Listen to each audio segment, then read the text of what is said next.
Personal finance opinions YouTube channel में एक और वीडियो में आपको खुशामदीद। पिछले कुछ दिनों से पाकिस्तान स्टॉक मार्केट में बहुत ही ज़बरदस्त किस्म का एक बुलिश ट्रेंड हमें देखने को मिल रहा है और मार्केट ने आईएमएफ के साथ जो एग्रीमेंट हुआ है उसको जिस तरह रिस्पॉन्ड किया है और साथ साथ आज जो एक और न्यूज़ थी सऊदी अरेबिया की तरफ से 2 अरब डॉलर्स पाकिस्तान के स्टेट बैंक के अकाउंट में जो डिपॉजिट हुए हैं,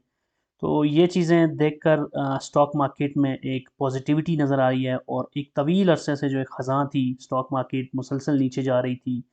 और वो लोग जो कि स्टॉक मार्केट में इन्वेस्टेड थे, वो काफ़ी मायूस थे। तो उनके लिए ये जो कुछ दिन हैं बड़े अच्छे चल रहे हैं, अच्छी ट्रेडिंग हो रही है, वॉल्यूम्स बहुत अच्छे लग रहे हैं और साथ-साथ जो अच्छे स्क्रिप्ट्स हैं, वो सारे के सारे अच्छा परफ़ॉर्म करते हुए नज़र आ रहे हैं। और स्टॉक मार्केट की जो परफॉर्मेंस है वो भी हिस्टोरिकली पिछले 1 साल की अगर हम देखें तो एक हिस्टोरिकल पॉइंट पे पहुंच चुकी है। अब इस सिचुएशन के अंदर कि जब चीज़ें बहुत अच्छी जा रही हैं और नियर फ्यूचर में अगर देखा जाए तो इसकी मज़ीद पॉजिटिव इम्पैक्ट की एक्सपेक्टेशन है, तो ऐसी सिचुएशन में हमें क्या करना है और क्या हिकमत अमली अपनानी है, ये सारी चीज़ें आज की इस वीडियो में डिस्कस होंगी। सबसे पहले ये अगर आप पिछले 1 महीने का देखें इसका ग्राफ पाकिस्तान स्टॉक मार्केट में केएसई 100 इंडेक्स का, तो हम देख सकते हैं कि ये पिछले कुछ दिन हैं, ख़ास तौर पे आईएमएफ के साथ जो स्टॉक लेवल एग्रीमेंट की बात हुई, उसके बाद से स्टॉक मार्केट का ये जो इंडेक्स है, ये मुसलसल ऊपर जा रहा है और इस वक्त ये तकरीबन 45,000 के करीब पहुंच चुका है और ये पिछले 1 साल का अगर हम देखें तो उसमें ये अभी हाईएस्ट पॉइंट पे है। तो स्टॉक मार्केट में जितने भी अच्छे स्क्रिप्ट्स हैं वो सारे बेहतरीन परफॉर्म कर रहे हैं। मुख्तलिफ सेक्टर्स के अंदर हमें ग्रोथ नज़र आ रही है और मुख्तलिफ कंपनीज़ जो कि बहुत ज़्यादा पाकिस्तान स्टॉक मार्केट में अंडर वैल्यूड हो चुकी थी और ज़्यादातर जो हमारे पास इस वक्त स्टॉक्स हैं वो अपनी जो फेयर वैल्यू से काफ़ी नीचे ट्रेड हो रहे थे because of the internal and external factors. तो वो सारे के सारे अब चलना शुरू हो गए हैं और हमें देखने का में नज़र आ रहा है कि वो तमाम लोग वो तमाम इन्वेस्टर्स कि जिनके पोर्टफोलियो में काफ़ी ज़्यादा नेगेटिविटी आई हुई थी, अब वो काफ़ी हद तक रिकवर होना शुरू हो गई है। सबसे इम्पॉर्टेंट चीज़ जो कि अक्सर हम ज़िक्र करते हैं वो वॉल्यूम का होना है, क्योंकि जब तक अच्छे वॉल्यूम्स ना हों, उस वक़्त तक स्टॉक मार्केट में कोई एक पॉजिटिव मोमेंटम या एक स्टेडी या कंसिस्टेंट ग्रोथ होना मुश्किल होता है। तो माज़ी में यानी माज़ी करीब में अगर हम देखें, इवन पिछले 2-3 सालों में, तो स्टॉक मार्केट में एक बड़ा मसला ये था कि वॉल्यूम्स नहीं आ रहे थे, बहुत कम वॉल्यूम्स थे। तो ये ग्राफ अगर आप पिछले 1 महीने का देखें, तो यहाँ पर भी हमें वाज़े तौर पे नज़र आ रहा है कि ये कुछ ही दिनों में जब से लोगों का इंटरेस्ट स्टॉक मार्केट की तरफ दोबारा से डेवलप होना शुरू हुआ है बिकॉज़ ऑफ गुड न्यूज़,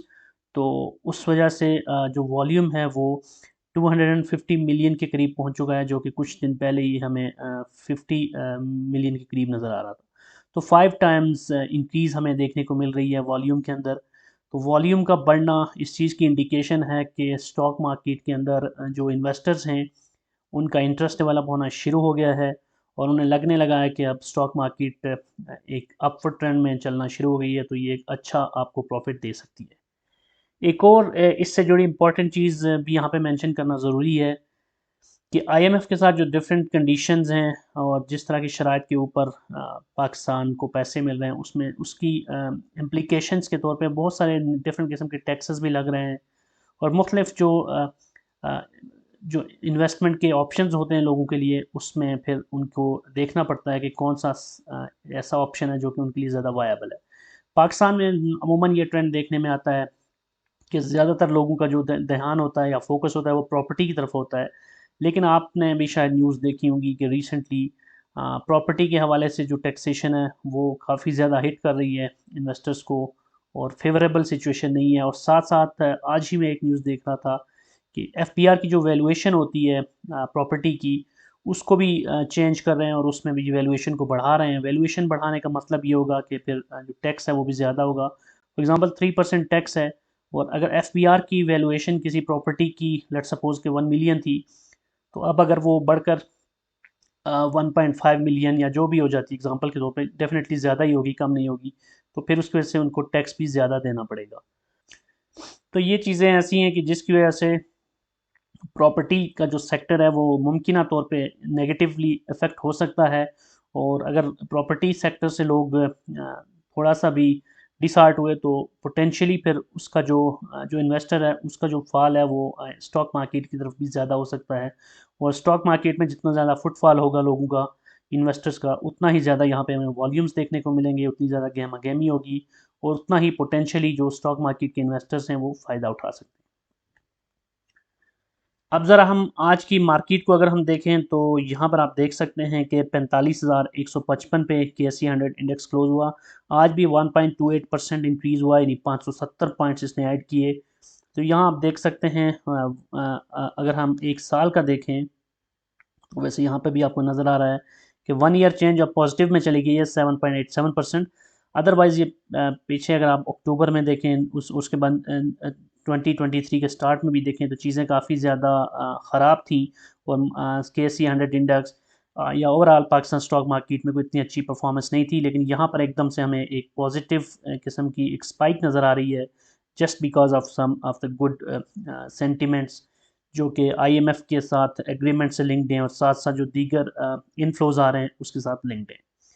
तो बहुत अच्छे वॉल्यूम्स लगना शुरू हो गए हैं और 52 वीक्स की रेंज देखें तो उसमें भी 45,250 हाईएस्ट था, तो अब तकरीबन 52 वीक्स की हाईएस्ट के करीब करीब हैं, जो कि एक बहुत ही अच्छा शगुन है। अब अगर हम यहाँ पर देखें ग्राफिकल व्यू के अंदर तो वहाँ पर भी हमें काफ़ी इम्पोर्टेंट नज़र आ रहा है कि मुख्तलिफ जो सेक्टर्स हैं वो बहुत अच्छे चलना शुरू हो गए हैं। ख़ास तौर पे हम देखें तो टेक्नोलॉजी सेक्टर, फिर सीमेंट सेक्टर, रिफाइनरी और दीगर जितने भी सेक्टर्स हैं वो अच्छे चले हैं। बल्स की पोजीशन अगर हम देखें तो हमें नज़र आ रहा है कि 76% जो है वो एडवांस हुए हैं और सिर्फ 15% ऐसी कंपनीज़ हैं जो आज डिक्लाइन हुई हैं, जबकि 3.37% अनचेंज हैं। तो ये एक अच्छा शगुन है कि 3/4 ऑफ स्टॉक मार्केट जो है वो आज पॉजिटिव रही है, यानी कि एडवांस हुई है। So this is really great. अब हम बात करते हैं कि इस सूरत हाल के अंदर एज एन इन्वेस्टर या फिर एज अ ट्रेडर आपकी स्ट्रेटजी क्या होनी चाहिए। पहली बात तो बहुत इंपॉर्टेंट है ये समझना कि आपकी जितनी भी इन्वेस्टमेंट्स हों वो टारगेट ओरिएंटेड होनी चाहिए और हर एक इन्वेस्टमेंट के अंदर आपको एक टारगेट सेट करना चाहिए। फॉर एग्जांपल मेरी स्ट्रेटजी ये होती है कि कुछ स्टॉक्स ऐसे होते हैं जिसके लिए मैंने 25%, कुछ के लिए 30% या depending on the situation, depending on the health of that particular script, मैं डिसाइड करता हूँ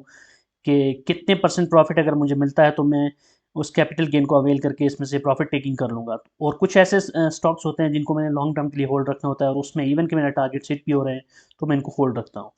तो आपने ये चीज़ ज़रूर ज़हन में रखनी है कि आपने टारगेट बेस्ड अप्रोच अपनानी है, क्योंकि पाकिस्तान के अंदर जो सर्कमस्टांसेस होते हैं उनको चेंज होने में ज़्यादा देर भी नहीं लगती। एक गुड न्यूज़ आती है तो उसके बाद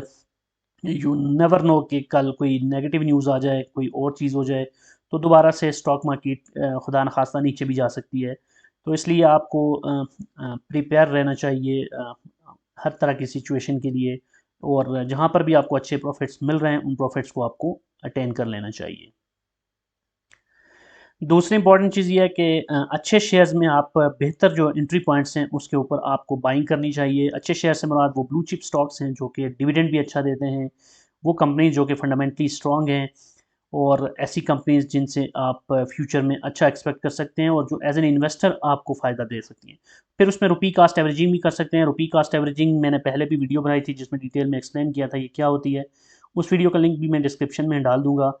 ताकि आप समझ सकें कि रुपी कास्ट एवरेजिंग होती क्या है और ये कैसे आपको फ़ायदा दे सकती है।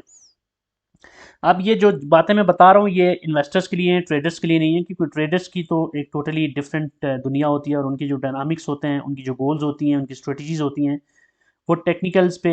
और डिफरेंट किस्म के जो सिग्नल्स होते हैं उसके ऊपर रिलाय कर रही होती हैं और उनके लिए तो ये चीज़ें शायद इतनी ज़्यादा मैटर नहीं करती। वो तो वक़्ती जो फ्लक्चुएशंस होती हैं, वोलेटिलिटी होती है मार्केट में, उसको कैश करने की कोशिश कर रहे होते हैं। लेकिन मेरी जो वीडियो है उसका फ़ोकस इन्वेस्टर्स के लिए है, वो लोग जो कि शॉर्ट टर्म, मीडियम टर्म या ख़ास तौर पे लॉन्ग टर्म इन्वेस्टमेंट कर रहे हैं। अब जो एक और इम्पॉर्टेंट चीज़ है वो आपके ज़हन में होनी चाहिए कि जून के रिज़ल्ट्स के साथ बहुत सारी कंपनीज़ डिविडेंड भी अनाउंस करती हैं, बोनस भी अनाउंस करती हैं। तो जब भी आप अपनी बाइंग कर रहे हो इस सिचुएशन के अंदर तो जून के रिज़ल्ट्स के हवाले से आपने ज़रूर चीज़ को ज़हन में रखना है और वो पोटेंशियल कंपनी जो कि जून में अच्छा डिविडेंड दे सकती है, उनके अंदर अगर आप इन्वेस्टमेंट करेंगे तो ना सिर्फ ये कि डिविडेंड के अनाउंसमेंट के बाद उनका कैपिटल गेन भी एक्सपेक्टेड है, बल्कि साथ-साथ आप डिविडेंड भी हासिल कर सकते हैं। अब इसमें इम्पॉर्टेंट चीज़ ये है कि वो लोग जो कि रिज़ल्ट्स अनाउंस होने के बाद अगर एंट्री लेते हैं तो वो इतना ज़्यादा फ़ायदा नहीं उठा सकते, क्योंकि उसके बाद प्राइस इतनी ज़्यादा नहीं बढ़ती। लेकिन अगर आप उससे पहले ही, क्योंकि उस वक़्त ऑलरेडी प्राइस काफ़ी ऊपर जा चुकी होती है, अब उससे पहले ही अगर आप बाय कर लेते हैं, या वो लोग जिन्होंने पहले से बाइंग कर रखी होती है, तो वही लोग ज़्यादा फ़ायदा उठा सकते हैं जब भी डिविडेंड अनाउंस होता है। अब एज़ एन एग्ज़ाम्पल अगर हम बात करें हबको की, कुछ दिन पहले अगर बात करें तो ये 70 के आसपास था, अभी आई थिंक ये 78 या 79 के आसपास है। और अगर ये एक अच्छा डिविडेंड दे देता है तो मे बी कि ये 85 या इससे भी ऊपर चला जाए। लेकिन वो लोग ज़्यादा फ़ायदे में रहेंगे जिन्होंने इसको 70 या उससे नीचे बाय किया, या इवन के 75 से बिलो बाय किया। लेकिन डिविडेंड अगर एक अच्छा अनाउंस कर देता है और उसके बाद लोग बाय करते हैं, तो वो भी कुछ फ़ायदा ज़रूर उठा सकते हैं, लेकिन वो इतना ज़्यादा फ़ायदा नहीं उठा सकते जितना कि वो लोग कर सकते हैं जो कि एक प्रोएक्टिव अप्रोच के साथ वक्त से पहले असेस कर लेते हैं कि कौन सी कंपनी अच्छा प्रॉफिट दे सकती है, अच्छा डिविडेंड दे सकती है, और उसमें एंट्री कर लेते हैं। हबको मैंने जस्ट एज एन एग्जांपल कहा है, इसके अलावा भी बहुत सारी कंपनीज़ हैं, पावर सेक्टर में से भी, ऑयल एंड गैस सेक्टर में से भी, और दीगर जितने भी सेक्टर्स हैं उसमें कुछ ना कुछ ऐसी कंपनी ज़रूर होती हैं जो कि जून के रिजल्ट्स के साथ बहुत अच्छा डिविडेंड दे रही होती हैं। तो उन कंपनीज़ को आप ज़रूर ध्यान में रखिएगा। अब जैसे मैंने बात की कि मार्केट में मुमकिन तौर पे करेक्शन भी हो सकती है, क्योंकि न्यूज़ के अलावा भी अगर बात करें तो मार्केट जब ऊपर जाती है और बहुत ज़्यादा जब उसमें बाइंग हो जाती है तो फिर सेलिंग भी होती है, क्योंकि प्रॉफिट टेकिंग लोग करते हैं, तो ऐसी सूरत में फिर मार्केट में कुछ करेक्शन भी आती है, और इंटरनल और एक्सटर्नल फैक्टर्स भी इसके ऊपर असरअंदाज होते हैं। तो ये सारी सूरत जो भी बनती है इसमें आपने पैनिक से बचना है, क्योंकि अगर पैनिक करके पैनिक सेलिंग करेंगे आप, तो बजाय फ़ायदा उठाने के आप नुकसान ही उठाएंगे।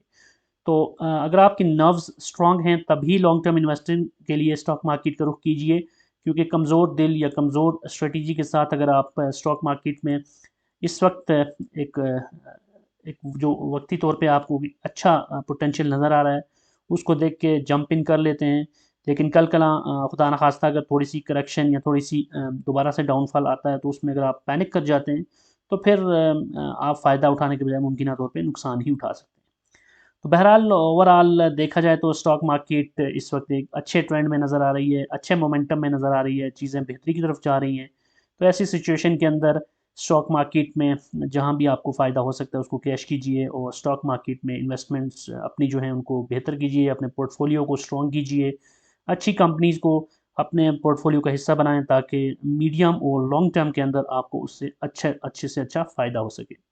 और वो सारी कंपनी जिसके अंदर आप पिछले कुछ अरसे की स्टॉक मार्केट की नाक़िस परफ़ॉर्मेंस की वजह से अगर लॉस में भी थे, तो आई एम प्रीटी श्योर कि अगर ये मार्केट मज़ीद कुछ अरसा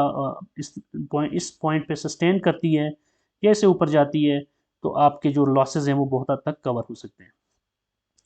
that's it from this video. I hope कि ये इन्फॉर्मेशन आपके लिए यूज़फुल होगी। अगर आपका कोई क्वेश्चन है, कोई भी आपका कमेंट है, तो उसको आप कमेंट सेक्शन में लिख सकते हैं।